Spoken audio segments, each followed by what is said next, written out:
লন্ডনে নেতাকর্মীদের মারধরের অভিযোগে কুমিল্লা ৪ আসনের সংসদ সদস্য হাসনাত আব্দুল্লাহ সহ ৪ জনের বিরুদ্ধে মামলা করেছে কার্যক্রম নিষিদ্ধ ঘোষিত আওয়ামী লীগ। যে ঘটনা ঘটছে সেই ঘটনার পরিপ্রেক্ষিতে হাসনাত আব্দুল্লাহর নামটি পুলিশের কাছে গেছে, এর জন্য আমাদের বাঙালি কমিউনিটির কাছে একটা লজ্জাজনক ব্যাপার।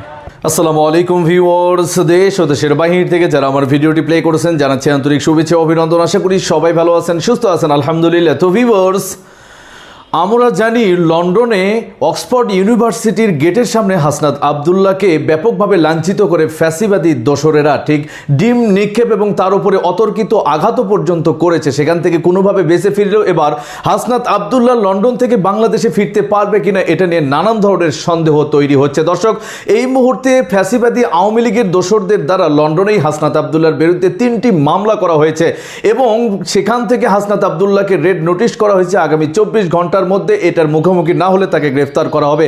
কি ঘটতে যাচ্ছে লন্ডনে হাসনাত আব্দুল্লাহর কপালে, বিস্তারিত আপডেট জানবো রিপোর্টে। সো ভিডিওতে যাওয়ার আগে ছোট রিকোয়েস্ট করবো, যারা চ্যানেলটি সাবস্ক্রাইব করেননি সকল আপডেট সবার আগে জানতে অবশ্যই চ্যানেলটি সাবস্ক্রাইব করে পাশে রাখবেন। দর্শক আসুন স্ক্রিনে। জাতীয় নাগরিক পার্টি এনসিপির মুখ্য সংগঠক ও কুমিল্লা 4 আসনের সংসদ সদস্য হাসনাত আব্দুল্লাহ সহ 4 জনের বিরুদ্ধে লন্ডনে মামলা দায়ের করেছে কার্যক্রম নিষিদ্ধ আওয়ামী লীগ।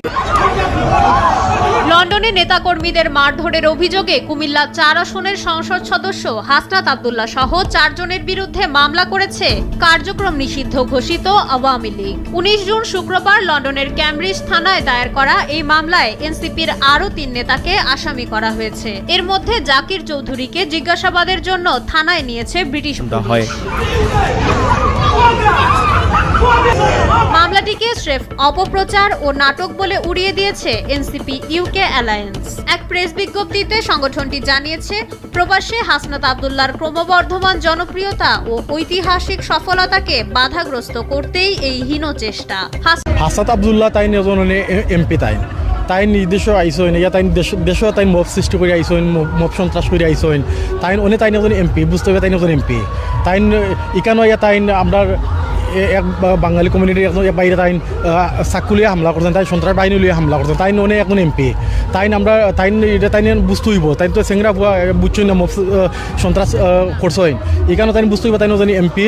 আর আমরা একজন এমপি হিসাবে তাই আমরা দেশে কয় লইয়া গেছইন, এই মব সন্ত্রাসের মাধ্যমে তাই আমরা দেশে তাই কয় লইয়া গেছইন, তাই এটা চিন্তা করা লাগবে। তাই আমরা চাই আমি বাঙালি কমিউনিটির উদ্দেশ্য করে কইরাম, এই মব সন্ত্রাসী আমরা দেশের স্বার্থে, আমরা দেশের ভাবমূর্তি রক্ষা করা লাগে, এরা প্রতিহত করার আমরা ঘটনা ঘটছে সেই ঘটনার পরিপ্রেক্ষিতে হাসনাত আব্দুল্লাহর নামটি পুলিশের কাছে গেছে, এর জন্য আমাদের বাঙালি কমিউনিটির কাছে একটা লজ্জাজনক ব্যাপার। ফখরুল ইসলাম আলমগীর উনিও একজন এমপি, তার সমপরিমাণে সেও একজন এমপি। বিধায় চিন্তা করে সে রাজনীতি বা যাই যেখানে করুক সেটা মাথা খাটাইয়া করা উচিত, যাতে আমাদের দেশের ভাবমূর্তি মানে অক্ষুণ্ণ থাকে। এখানে যেটা হয়েছে লন্ডনে সেটা খুব খারাপ জিনিস, এটা ভবিষ্যতে আমাদের জন্য একটা খারাপ আবহাওয়া বয়ে নিয়ে আসবে। সেটা কিন্তু তাকে মাথায় রেখে কাজ করা উচিত ছিল। হ্যাঁ, সে বয়স কম, সে কি বুঝবে বড় বড় এমপি মন্ত্রীদের পদমর্যাদা? হ্যাঁ, ওটাকে বুঝতে হলে তাকে অবশ্যই তাদের সমপরিমাণ জ্ঞান অর্জন করা উচিত। হ্যাঁ, এটাই আমি বলবো যে পরিশেষে সে যেখানেই যাই করুক বুঝে শুনে করে, যেন যেহেতু আমাদের দেশের ভাবমূর্তি অক্ষুণ্ণ থাকে। হাসনাত আব্দুল্লাহ বাংলাদেশ, আমি বলবো বাংলাদেশ ধ্বংসকারীর প্রধান একজন। আরও বাংলাদেশ থেকে ইউকেতে আসছে, আসার পর এই যে এইভাবে পুলিশের খাতায় নাম উঠছে, এটা বাংলাদেশের জন্য বাংলাদেশের নাম ক্ষুণ্ণ করার একটা খুব বড় একটা জিনিস। আসলে ওর কাছ থেকে এটা আশা করা যায়নি। আর এই দেশে আমরা ইউকেতে আসছি অনেক দিন যাবৎ, প্রায় 3 বছর হয়ে গেছে আমি আসছি ইউকেতে। তো 3 বছরের মধ্যে এটাই মনে হয় সবচাইতে বড় বাংলাদেশের মান সম্মান নষ্ট করার। ওই যে এই দেশে এসে অন্যান্য এমপিরা তো এদেশে আসে, তো ওর মতো এইরকম তো মনে হয় না কোনো এমপির নাম পুলিশের খাতায় উঠছে। আসলে যে গত কদিন ধরে যে নিউজগুলা বাংলাদেশের যে হাসনাত আব্দুল্লাহকে নিয়ে হচ্ছে, আসলে আমরা বাংলাদেশি কমিউনিটি হিসাবে আমরা একটি কথা বলতে পারি যে হাসনাত আব্দুল্লাহর মতো একজন মানুষ, যার জন্য আজকে এই বাংলাদেশে যে গণ অভ্যুত্থান হয়েছে, সেই গণ অভ্যুত্থানের একজন সফল নায়ক আমরা ধরতে পারি হাসনাত আব্দুল্লাহ। যে হাসান আবদুল্লাহকে নিয়ে বাংলাদেশের যে কিছু মানুষ বা লন্ডনে যেগুলা পরিচিতি মহল তার জন্য যে একটা মামলার যে আসলে আমি মনে করি এটা আর একটু হাসনাত আবদুল্লাহরও একটু বাংলাদেশের কমিউনিটির সাথে বোঝাপড়া করে একটি মানে কিছু করার দরকার ছিল। হাসনাত আবদুল্লাহ এদেশও আইসেন, তাই বাংলাদেশের একজন এমপি, সুনামধন্য এমপি। আর কেমব্রিজ যে ঘটনা হয়েছে, কেমব্রিজ তাই গেছেন বা আইসেন, তানো একটু উচিত আছিল যে তাই খারে লইয়ারি যাইরা না তাই খারে লইয়ারি যাইরা তান কতটুকু সম্মান তারা দরিয়ারে রাখতে পারবা। এবং এখানে যে আইসেন তান যে টিম আছে এখানে, আমার মনে হয় তারা তানে সুষ্ঠুভাবে একটা সুন্দর দিক নির্দেশনা দিতে পারছে না। আমি যেটা মনে করি যে হাসনাত আবদুল্লাহ বর্তমানে সে একজন মাননীয় সংসদ সদস্য, তার যেমন ব্যক্তি ইমেজটা অনেক বেশি এবং বাংলাদেশটাকে ফোকাস করে, তেমনি আমাদের জড়িত রাজনৈতিক কালচার এবং আইন আদালতের বিষয়টাকে এখানে আমরা উল্লেখযোগ্যভাবে দেখতে পারি। কারণ ইংল্যান্ডে এখানে আইনকে অত্যন্ত সম্মানের চোখে দেখা হয়, এখানে কোনো ব্যক্তিগত ক্লেশের কোনো জায়গা নেই। এখানে একজন ব্যক্তি একটা ফটো তুললো, সে ফটোটা তোলা একটা অপরাধ, কিন্তু সে কারণে তাকে অ্যাসাল্ট করা, রাস্তায় ফেলে রেখে যাওয়া, এটা অবশ্যই একটা ধর্তব্য অপরাধের মধ্যে পড়ে। এবং রাজনৈতিকভাবে আমরা বাংলাদেশের যখন ঘটনাটা বাংলাদেশের একজন ব্যক্তি বা বিশেষ শ্রেণীর বিশেষ যোগ্যতা সম্পন্ন একজন ব্যক্তিকে নিয়ে কেন্দ্র করে গঠিত হলো, তখন আমরা অবশ্যই শঙ্কিত। এটা রাষ্ট্রের জন্য একটা ভালো বার্তা বয়ে আনবে।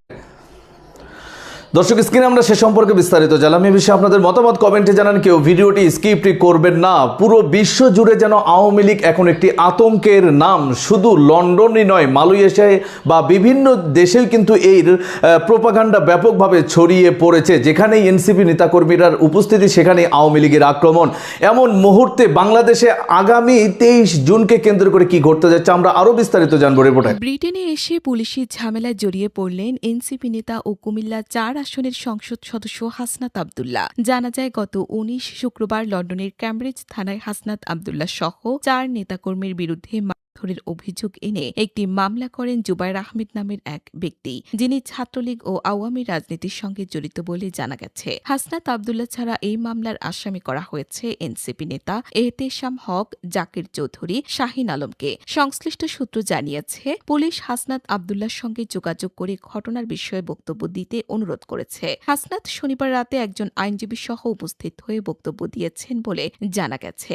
ভুক্তভোগী জুবায়ের আহমেদের অভিযোগ অনুযায়ী বিকেল 4টার দিকে কাজ শেষে মোটরসাইকেলে ফেরার পথে একটি মাইক্রো বাইকের কাছাকাছি এসে ধাক্কা দেওয়ার চেষ্টা করে। পরে তিনি গাড়ির পিছু নিয়ে একটি গ্রামীণ সড়কের দিকে গেলে ভ্যানটি সেখানে থামে। এরপর গাড়ি থেকে প্রায় 8 জন ব্যক্তি নেমে এসে তাকে আক্রমণ করে বলে তিনি দাবি করেন। ভুক্তভোগীর দাবি, সময় তার মোবাইল ফোনে ভিডিও ধারণ করা হচ্ছিল। এটি বুঝতে পেরে হামলাকারীরা ফোনটি নিয়ে নেয়। পরে ঘটনাস্থলে উপস্থিত এক ব্রিটিশ নারী ঘটনাটির ভিডিও ধারণ করেন। পরে পুলিশ আহত অবস্থায় তাকে হাসপাতালে নিয়ে যায়। এক প্রত্যক্ষদর্শীর বিবরণে বলা হয়েছে, তিনি কাছাকাছি একটি বাসা থেকে উচ্চস্বরে চিৎকার চেঁচামেচি শুনে জানালা দিয়ে বাইরে তাকান। তিনি কয়েকজন মিলে এক ব্যক্তিকে টানা হেঁচড়া করতে দেখেছেন বলে দাবি করেন। তার ভাষ্য অনুযায়ী ঘটনাটি বিকাল 4:19 কিছু আগে ঘটে। পরে সংশ্লিষ্ট ব্যক্তিরা গাড়িতে উঠে ঘটনাস্থল ত্যাগ করেন। সাক্ষী দাবি করেছেন, গাড়িটি চলে যাওয়ার আগে তিনি এর রেজিস্ট্রেশন নম্বরের ছবি তুলতে সক্ষম হন। তবে সামাজিক যোগাযোগ মাধ্যমে ছড়িয়ে পড়া একটি ভিডিওতে দেখা যায়, একটি চলন্ত গাড়ি থেকে একজন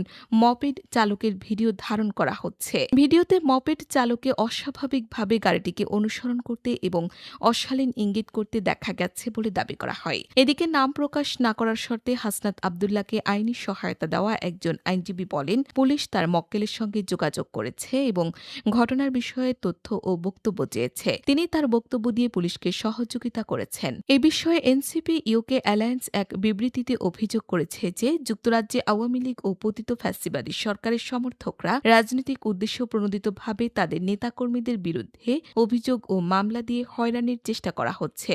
সংগঠনটি এই ধরনের কর্মকাণ্ডের নিন্দা জানিয়েছে। ঘটনার বিষয়ে ক্যামব্রিজ পুলিশের আনুষ্ঠানিক বক্তব্য পাওয়া যায়নি। লন্ডনের বাংলাদেশ হাই কমিশনের সঙ্গে যোগাযোগ করা হলে হাই কমিশনের একজন একজন কর্মকর্তা বলেন, তারা এই বিষয়ে আনুষ্ঠানিকভাবে অবহিত নন। পুলিশ তাদের সঙ্গে যোগাযোগ করেনি। কমিউনিটির মানুষের কাছ থেকে শনিবার তারা ঘটনাটি জেনেছেন। দর্শক, স্ক্রিনে আমরা সে সম্পর্কে বিস্তারিত জানলাম। সো ভিডিও এই পর্যন্ত। ভালো লাগলে লাইক অ্যান্ড কমেন্ট করবেন। দেশের সকল আপডেট সবার আগে জানতে অবশ্যই চ্যানেলটি সাবস্ক্রাইব করে পাশে রাখবেন। দেখা হবে পরবর্তী ভিডিওতে ইনশাআল্লাহ। আসসালামু আলাইকুম ওয়া রাহমাতুল্লাহ।